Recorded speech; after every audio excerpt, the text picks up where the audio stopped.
Alright, I guess we're doing this. Welcome to the video. I honestly don't know the last time I sat down with you guys and we did a proper Q&A on this channel. I think maybe it was last year. Before I start with this first question, I'm just gonna put it out on the table.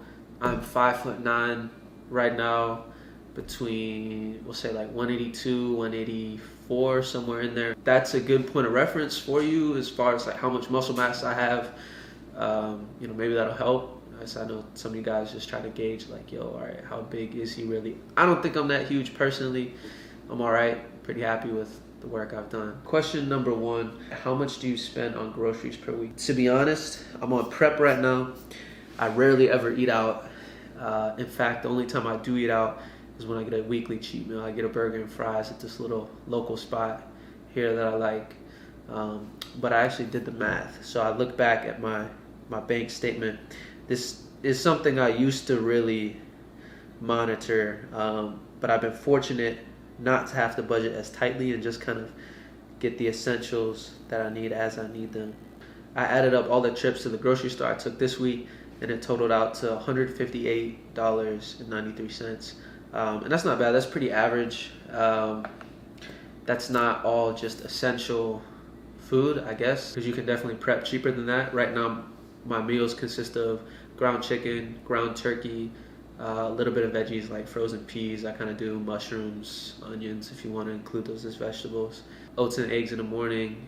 A protein supplement. I take 2 scoops, so 50 grams of protein every day. Now that I don't have to count in because I'm fortunate enough to get that from EHP, who I'm partnered with, also the sponsor of this video. So if you guys do want to shop some of the protein I take, that's in the description. Almond milk. These are the big ones. And then carbs I do between rice and potatoes, and that's probably one of the areas where I spend a little bit more would be the rice and the protein. The rice mainly because Uncle Ben's packaged rice, it's like $2 a packet, which is a lot for one meal compared to just getting rice in bulk and cooking it. But sometimes I'm in a rush, so it's nice when I'm in a pinch and I'm going between training and maybe like shooting a video or something. And then the meat, the ground chicken and ground turkey, it's a little bit pricier per pound than just getting, like a 5-pound thing of ground chicken breast. But it's a lot easier to cook, and for me, I can make better tasting meals with it. So, I kind of rationalize it. I'm like, all right, I'm blessed to be able to afford it. It makes my life a little bit more enjoyable because it gets boring on prep. So if I'm gonna spend a little extra money, I'll spend it on, something like ground chicken breast or ground turkey. And now that I say that sounds a little bit sad, but you know what, I love it. That's all that matters. Question number 2, biggest thing I wish I would have done different when I started lifting. So this is one of those, if you could go back in time, what would you change? To be honest, if you guys seen my transformation, I started out really skinny. I think part of me was always afraid, or I had this idea that I'd get fat if I ate too much food. And I wasn't just eating anything. I was eating real healthy. I remember in high school, I'd wake up, I'd have Ovaltine in the morning. That'd be my breakfast, right? Breakfast of champions, Ovaltine. If you don't know what that is, it's like those instant breakfast powder. I don't know, I'll pop up a picture. But I had that in the morning, man. I have like a salad at lunch. At like 3, I'd eat like a Nature Valley or some kind of like granola bar. And then I'd go train. I'd get done with my session at the gym and I'd be starving, clearly. So I'd slam a huge dinner and then just pretty much study and go to sleep. So the biggest thing I messed up on was I was taking my nutrition seriously, I thought, but I wasn't listening to the people who were telling me, hey, you need to eat more. You know what I mean? Like it would have been a great time, especially the first year, to really put on some quality size. And I doubt I would have gained much more fat than I had just trying to stay lean. Next question. Alex asks, how do you transition from a bulk to a cut? And exactly what are you doing to cut and lower your body fat percentage? So that's a good one. It's pretty relevant since I'm on prep right now. I'm in the bulking phase. And I guess to really answer that, we kind of got to first explain what the bulk is a little bit. So being on a bulk right now, I'm in a caloric surplus. And the main goal of that, obviously, is to put on some muscle. But also just get my body used to eating more foods and hopefully raising my metabolism, because my maintenance calories were so low going into this bulk. So over the 2, 3, 4 months, however long it ends up being, the goal ideally would be to get my metabolism and my body used to, taking in somewhere between 32 to like 3,500 calories a day. So then when I go to cut, it's obviously a lot easier. And that transition really, like I said, I've never been through this before, so I'm trying to take you guys through it as best I can as I do it. Right now I'm eating a lot of carbs primarily. Obviously the protein's really high, having 6 meals a day, all with, it has to be like 35 plus grams of protein in each meal. And most days the carbs are pretty high. So with the cut, I'm still doing cardio now, so I doubt, obviously my cardio will increase a little bit. That way, the total amount of calories I'm burning throughout the day increases, but I could also see my carbs decreasing a little bit as I start to cut.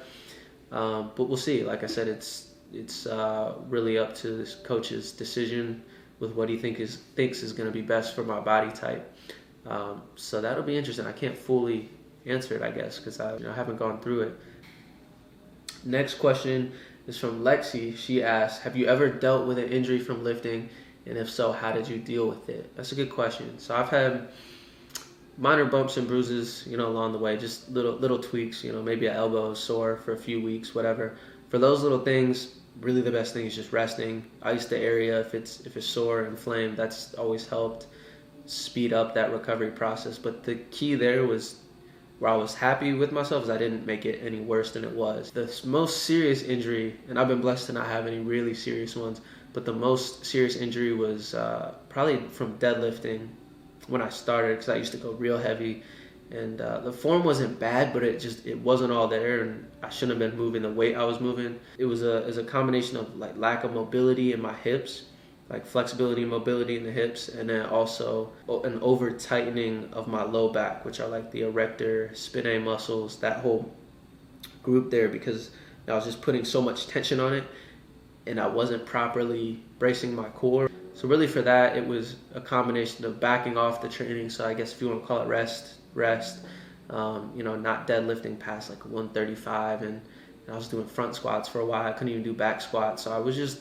really trying not to train those areas. And then after, a few months of giving that rest, and this is after years of wear and tear, by the way. So a few months of giving it rest, I started, trying to target those muscles that were, either weak and overstretched, aggravated, didn't have enough mobility. So just simple things like for my back, doing a lot of back extensions, doing deadlifts, a little bit higher rep, really good form, really trying to brace my core, strengthening my core, because it wasn't as strong as it could have been, and that would have helped prevent some of the issues I had with that lower back. So it's just kind of pacing myself, getting back in it, slowing down, and trying to enjoy the process of just being more sound, top to bottom, not having any real weaknesses that are going to cause injuries. And it's frustrating, but it was worth it because I feel better than I've ever felt right now.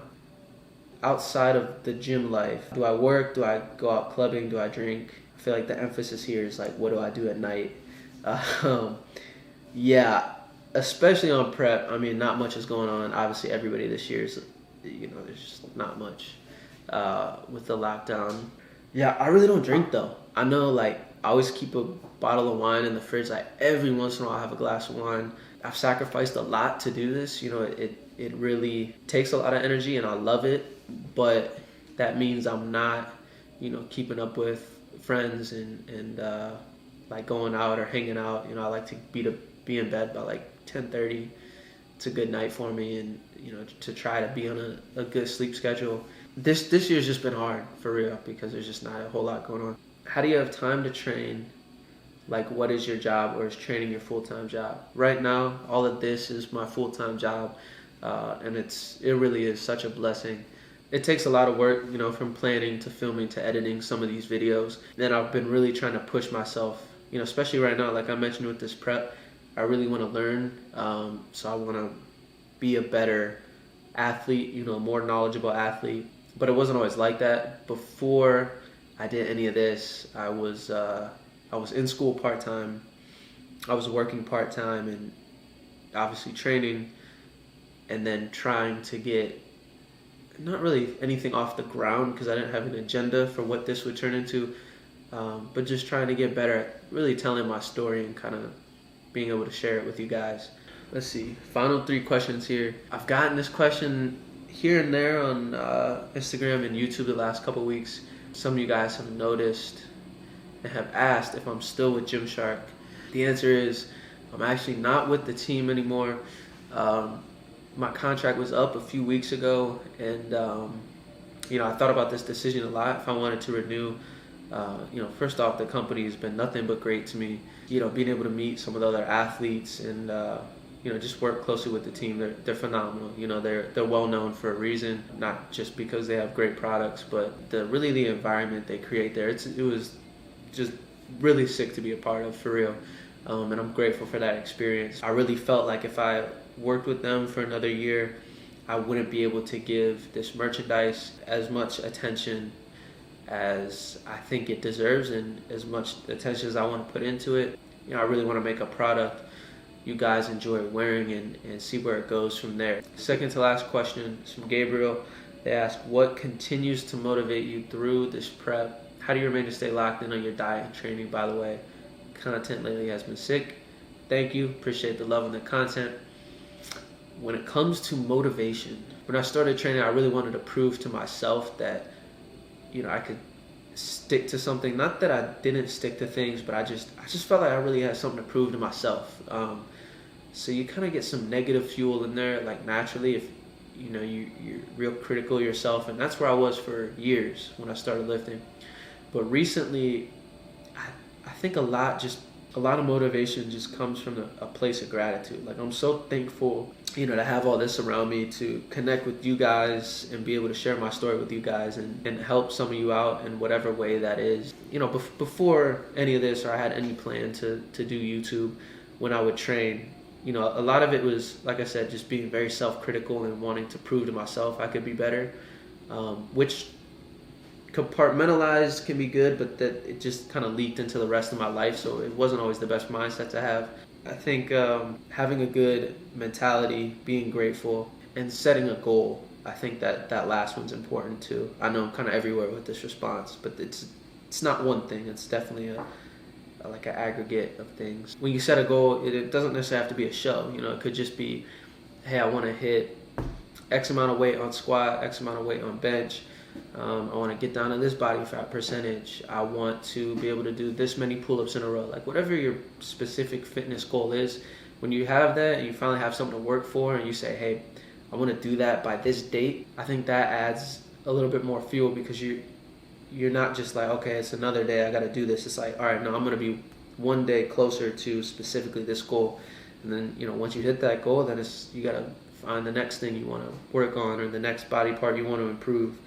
And then you go towards that. This last question is a little bit more of a fun one. Would you rather be arm dominant or chest dominant? See, I'm going to take that question as, would you rather be arm dominant, assuming you have little to no chest, or chest dominant, assuming you have little to no arms? Obviously, I'd rather be balanced. I'm never one to just try to be, have one body part that's like huge. I'd rather always just go for the right proportions that I think look good. Cause I wouldn't want noodle arms in a chest, man. It's just weird. But also big arms without. I really don't know. I don't think I can answer that. I don't think I could. I'm gonna tag this in the top of the comments. I'm gonna write this question in. Let me know what you guys think. If you had to pick one, you can only pick one, and the other muscle group is weak, what would you go with, arms or chest? I think that's how we'll end it. Thank you guys, because you guys did seem like you really asked some good questions. I tried to do my best to answer them, but what do I know? I'm JustMerk.